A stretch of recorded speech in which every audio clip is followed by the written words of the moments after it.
ওদের জীবনযাত্রা কত কঠিন। কি খাচ্ছে এগুলা? কিসে যেন ভুঁড়ি খাচ্ছে। কত অপরিষ্কার পরিচ্ছন্ন, সাথে কুকুর, মশামাছি।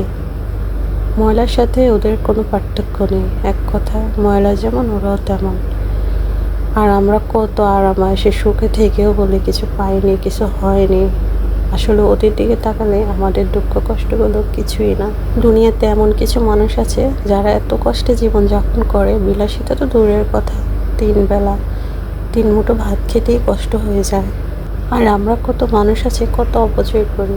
ওদের গায়ের জামাগুলো পর্যন্ত নেই। কি খেয়ে কি পরে জীবনযাপন করে, ওদের খাওয়ার পানিগুলো পর্যন্ত নেই। কি এক অবস্থা আল্লাহ! আমরা যারা এর চেয়ে অনেক ভালো আছি, তাহলে বলি আলহামদুলিল্লাহ। এর চেয়ে কি আর কোনো কষ্টে জীবন হয় বলেন? যেভাবে রাখছে আল্লাহ আমাদেরকে, আলহামদুলিল্লাহ। আল্লাহ পাক সবাইকে সুস্থ এবং ভালো রাখুক, সে কামনাই করি।